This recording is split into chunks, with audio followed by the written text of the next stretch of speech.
The COB is presented by Rabobank. Awarded 2023 SMSF Savings Bank of the Year by Mozo.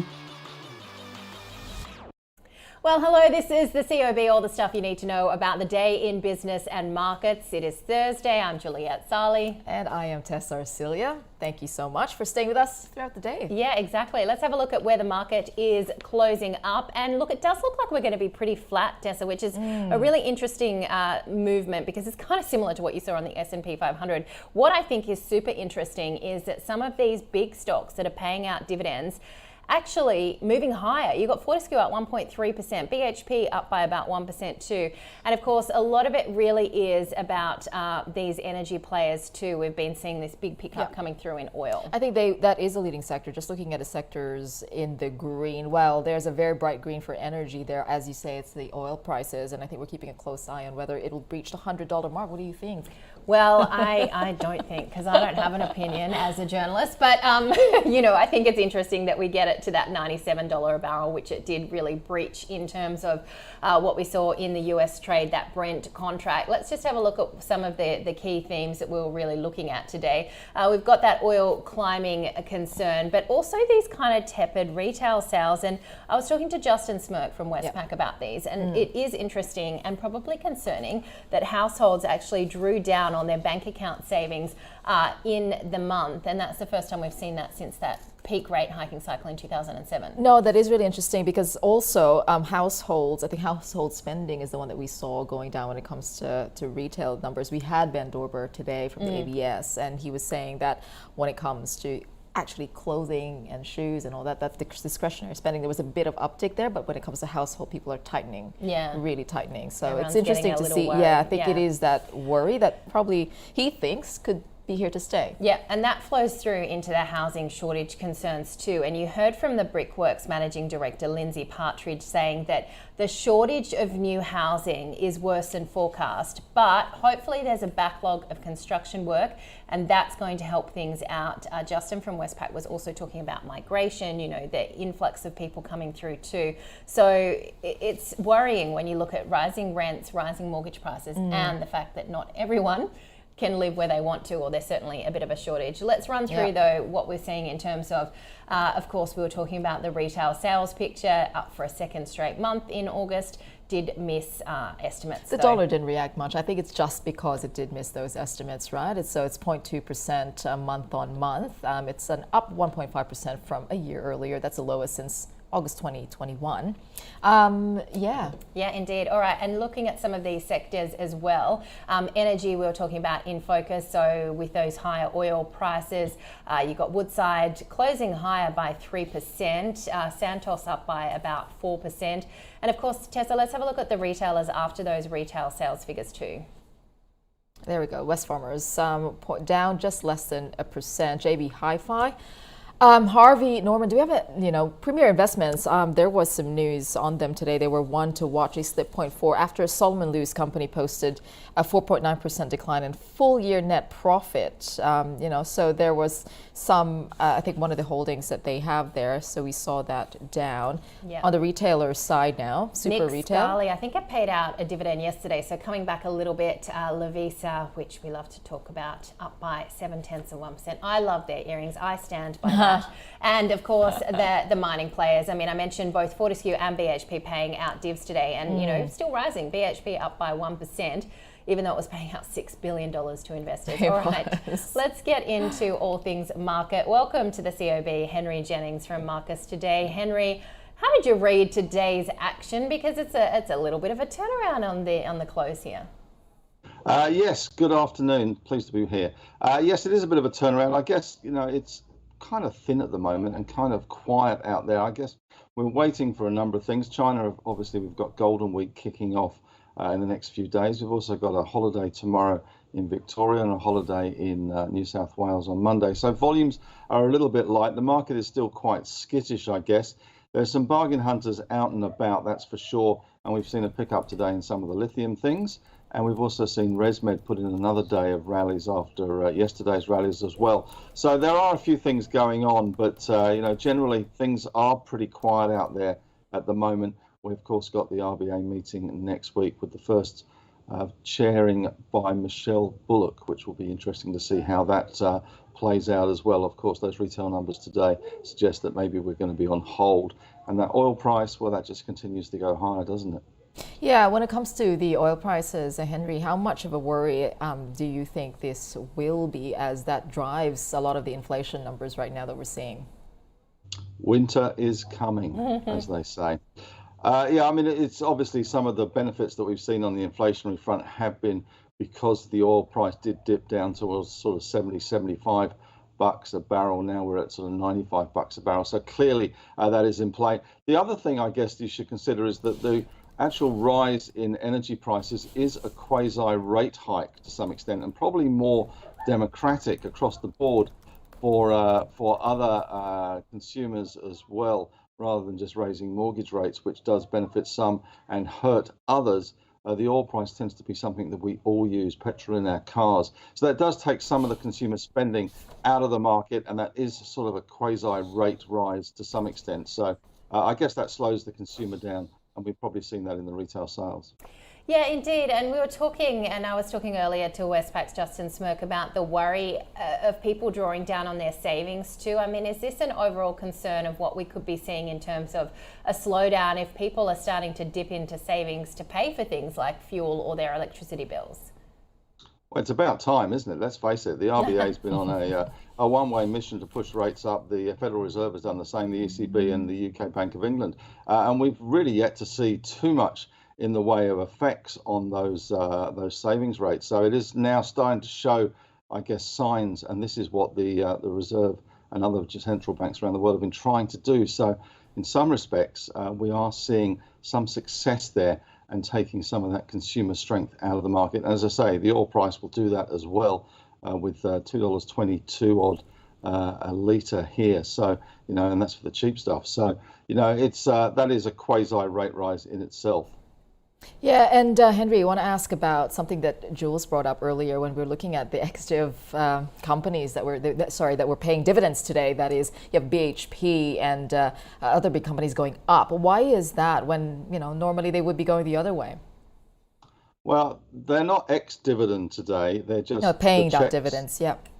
Yeah, the checks and the actual money hits the account. So in that respect, you've got to remember that these stocks have had a bit of a bloody September, and as a result, when those monies actually do hit your account, there may be a tendency for some investors to reinvest some of that dividend money that they're getting into some of those beaten down stocks, rather than do a DRP, which some of these stocks don't do anymore. You're getting real hard cash in your account. Where else do you put it at the moment? Maybe in your favorite mining stock. Of course, the iron ore price is helping the likes of BHP, Rio and Fortescue today. And with China closed for a week or so in the next few days, then obviously that's going to take some of the pressure off pricing in some of those commodities as well.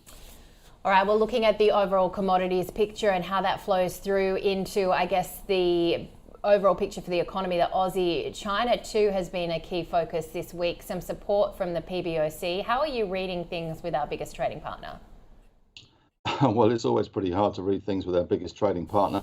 Let's face it, we do have a serious sort of diversity issue with our biggest trading partner, and the poor old Aussie dollar, which surprisingly hasn't been of benefit to any of our exporters. We haven't seen, the usual sort of theme is that when the Aussie dollar is under pressure, and here we are at 46-week low in the Aussie dollar, that does benefit those companies earning US dollars, the likes of CSL, the likes of ResMed. All these companies that earn US dollar earnings are not doing as well as you would think. Now, the problem is that the Aussie dollar is always seen as a proxy to Chinese economic growth. So the international players at the moment are quite happy to sell the Aussie dollar down as that proxy for Chinese growth. And of course, we are seeing some measures from the PBOC and some measures from the Chinese government to stimulate the economy. But the old playbook of chucking money at concrete and steel and building infrastructure and housing is very much not the playbook they are using this time. It is very targeted. And of course, then we've got the headlines coming out from Asia as well, in terms of things like Evergrande being suspended, chairman sort of house arrest, police surveillance. I mean, these aren't good headlines. This doesn't endear a lot of confidence in the market. So it's hard to get excited about the Aussie dollar. And I guess in the same sort of breath, it's hard to get excited about the Aussie market when the international players are clearly avoiding us. That's our job, Henry. All of us. So we are excited. Well, thank you so much for joining us. We're excited. Thank you, Henry Jennings from Marcus today. Thank you as always. Okay, well, we also had Washington H Soul Pattinson today posting a full year net profit of just over $690 million. That is up from over 700 million from a loss of 12.9 million last year. That net cash flow for investments, it stood at almost 425 million, up 22%. And we did hear the company declaring a final dividend that's 51 cents a share, up almost 21%. However, we saw a drop. It's funny, looking at both Brickworks and Washington H Soul today, not doing very well. Actually. No, but we did see earlier talk from Todd Barlow, the company CEO. They're saying full year 24 focusing on growing portfolio and increasing cash generation. And of course, the stock of the day was Washington H Soul Pattinson.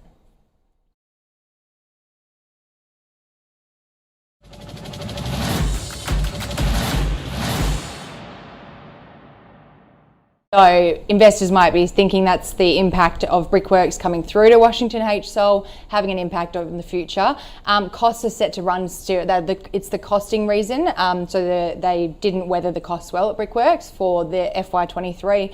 And so I think the investor fear is that Brickworks can't control costs heading into FY24. Uncertainties on the horizon still for the next year. Volatility is really high. Yeah, I was looking at it the other day with the market pulling back and saying, okay, well, maybe that's pulled back, but it was remaining at its yearly highs. So I think any sort of pullback, maybe not today, but tomorrow or the next day, over the week, it might be a good buying opportunity.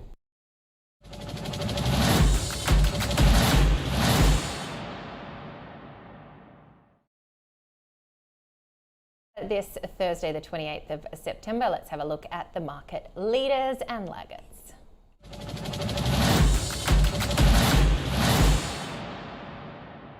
Kicking it off with what we're seeing in some of those leaders we've been talking about, the energy stocks. I'm assuming some of those are going to be there. Yes, Karoon Energy up 4.5%. And of course, Whitehaven Coal, Tessa, as well, like a really big gain coming through there. It was up by 6.2%. And New Hope Corporation was also rising. So a lot of activity when you look at that energy and resources space. I think it's really interesting.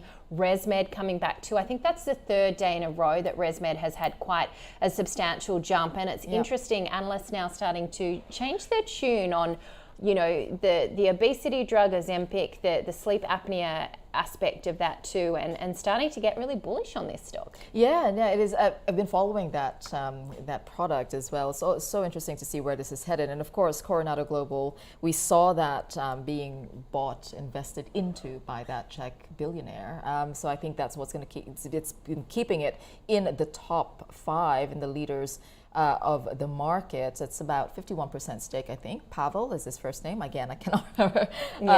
All right. I remember the last name, but there you go. Coronado Global Resources there. Okay, let's have a look at the laggards now. Brickworks, I mentioned this. Yes. So the managing director, Lindsay Partridge, said that the shortage of new housing is worse than forecast, but a backlog of construction work could support a rebound in profits at the roofing and bricks producer. So they posted a 54% drop in net profit after tax to 395 million. But that was really outpaced as well by expenses. So it'll be interesting to see whether or not you've got the Albanese government effect of setting this target for 1.2 million new homes over the next 5 years to help the likes of Brickworks. But certainly today, the stock down 6.4%. Yeah, and it's interesting, of course, seeing Soul Pattinson there. I think the movement of both stocks related to each other. As we know, big conglomerate Soul Pattinson has holdings in Brickworks, so the price also being perhaps, you think, influenced by that. 7.1 we were looking, and now it's at 5.66% down. So I think movement of that. There was also reallocation of nearly $1 billion of capital away from equity investments over the past year. So that must have impacted that number, and also from the results that they have posted today. All right, quick look at the small caps leaders and laggards too. Lithium Power up 37%. COB way ahead. Up 9%. And a quick look at the laggards there too in that small end of town. Pan-Continental Energy down by 15.79%. A lot of the miners there, Bowen Coal, Xanadu Mines, Berkeley Energia, and Imogene, down 7% there. Okay, let's have a quick look as well at what's happening overnight. The US GDP second quarter, this is the revised print, so this is a key one for the Fed, and also a bit of a pulse check on what's happening in the home market. Yeah, interesting to see when you look at the prelim and then the revision to see how much of that actually changes. But indeed, two important economic data for the Fed's next move. And let's see what is happening tomorrow. Well, of course, we have to promote the last call.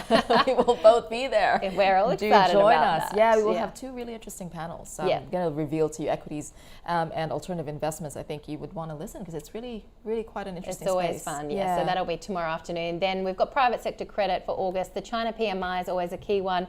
And then the big read that we'll be waiting for. I know you're going to be staying up late on Friday night, Tessa, for the US PCE inflation. Yes, indeed. Again, investors looking for guidance on where central banks are headed next, and those are very key figures indeed.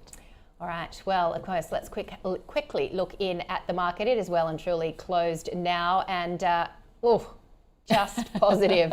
Not even 1 point, but it made it though. It's it green. made it. CBO 200 index there, and a little bit of a smaller gain coming through too on the. Nope, the ASX 200 has gone the other way, down 5.5 points, but pretty flat. Okay, It is flat.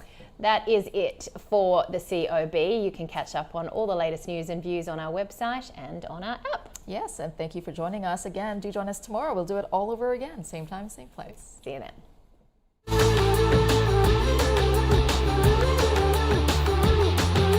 The COB is presented by Rabobank.